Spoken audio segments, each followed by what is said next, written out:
I would now like to take the time to welcome Mr. Saud Anwar. Mr. Anwar was elected as a state senator for Connecticut in February and currently represents the towns of East Hartford, Ellington, South Windsor, and East Windsor. He was elected to public office in 2011 as a member of South Windsor Town Council and has served two terms of being South Windsor's mayor. He is also a medical doctor who graduated from Yale with specializations in treating lung diseases and critical medicine with occupational and environmental medicine. He serves as chair of the Department of Internal Medicine at Manchester Memorial and Rockville General Hospital. He has organized medical missions for disaster relief and received citations from former Governor Jody Rell and United States Senator Richard Blumenthal. He is also a big part of South Windsor's Hunger Action Team and Zero Waste South Windsor, plus South Windsor Alliance for Progress. He has served on peace missions to Israel and the Middle East, as well as medical missions to Haiti and Pakistan after natural disasters in those countries. He has spoken at conferences for Friends of Europe, served as a consultant for the British Department of Communities and local government. He was also the chief coordinator for the Conference on Understanding Radicalization and De-Radicalization Strategies, which was broadcasted live throughout the world. Power of Peace is very fortunate to have him present to us. Please welcome Mr. Saud Anwar. Good evening, everyone. Namaste. How are you guys doing? Great. Excellent. Thank you so much, Shivani, for your kind introduction, and thank you, Sridhar Bhai, for having me over here. It's such a blessing to see some of the young people and the work that they're doing. I just want to start by saying shabash.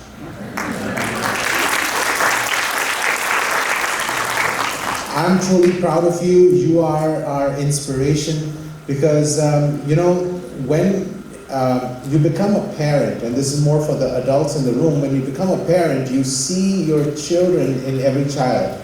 And when I see the young, and one of my inspirations to give back is that we want to leave this world a better place for the next generation. We have to do our share to make sure that the next generation has more and better opportunities. And then we have to make sure they don't take it for granted, but we don't take it for granted either.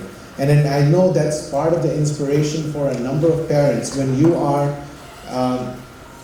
staying and living in another part of the world where you were not originally living at, you want to give the opportunities to your children. And that's one of the inspirations that we have to give back to the community. And how do you become a part of that community? How do you become a part where there's a majority and you become a minority? Well, one way I would say is that you take the prism off that you're a minority. Because you are a human, you're no different than any other human. Now, they may, or others may classify you differently, but you define who you are. And then when you define who you are, then you don't worry about how anybody else looks at you. And in our definition, we start to look at what difference can we make. When we talk about peace, you understand the peace, but the peace also goes from within and moves outwards to all of our surroundings and places. One of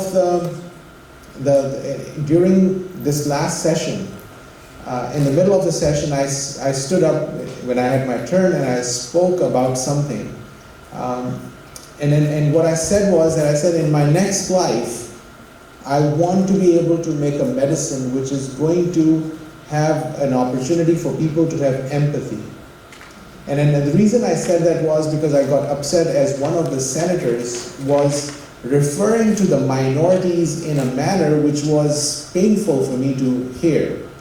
And to me it was that how can we allow somebody not to have respect and understanding of how another community may feel.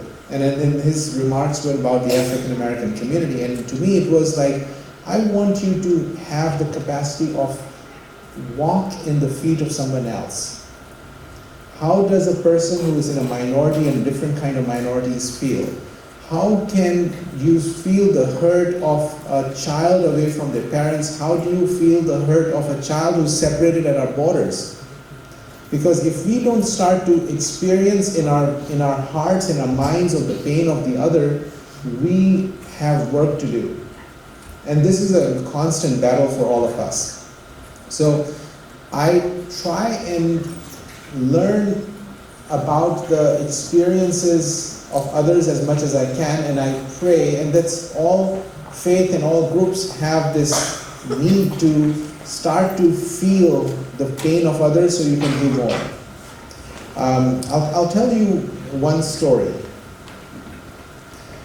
Recently I went to the refugee camps because there was, in my lifetime, in our lifetime, whenever there's a genocide or we have to stand up, and whenever anybody is being persecuted, wherever you have to stand up and do what you can, even if it's very little, even if in your heart you say it's not good.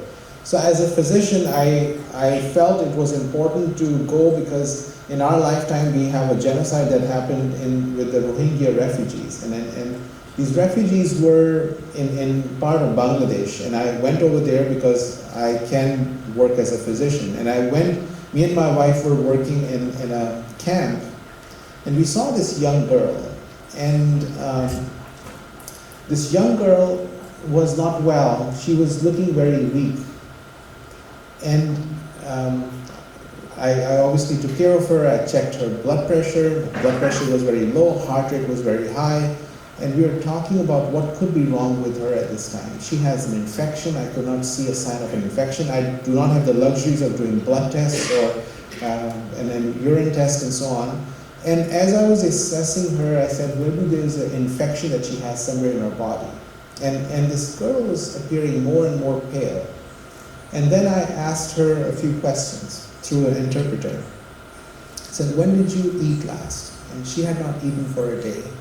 I said, when was the last time you had a glass of water or drank something? And then she had not been able to drink for 3 days because she didn't have the water to drink.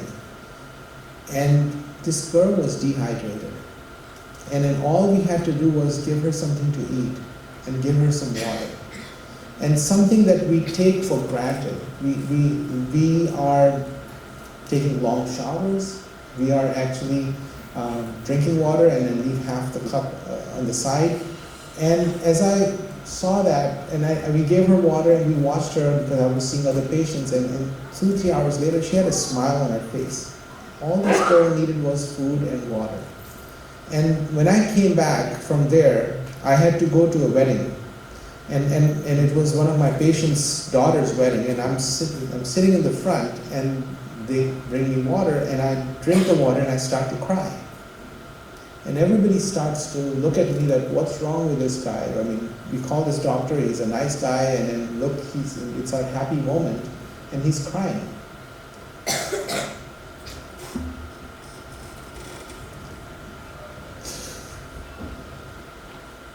There are people suffering in the world.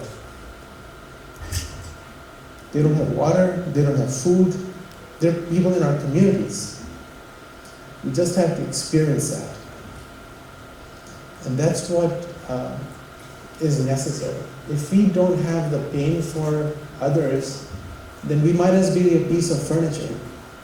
Because the furniture doesn't have pain for anything else, but if we are humans, then we have to live as humans.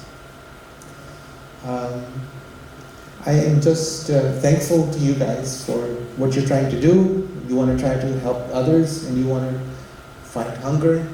I started to live on very little food, $4.34 worth of food, because that's what the SNAP food is, and the federal government. And on $4.34 you cannot survive. And if you have children, you're going to give your $4.34 a meal to somebody else. Because the reality is that you don't want your children hungry. But now the federal government is saying that they're going to take 30% of that budget away. There will be people who will die in our communities because of lack of food. In the United States, in the richest country in the world, with some of the biggest companies in the planet, are going to have citizens in our neighborhoods who will be able to not have enough food and water. Just let that sink in. These are from policies and our lack of empathy and lack of understanding of communities around us. And if we can do this, and then what you're doing with this power of peace is you're instilling these values in the children. And once you instill these values in the children, you can be sure that the next generation will be better than us, and they will fight for that. So, again, shabash to the parents as well who are doing this work. Thank you for all that you do. Thank you.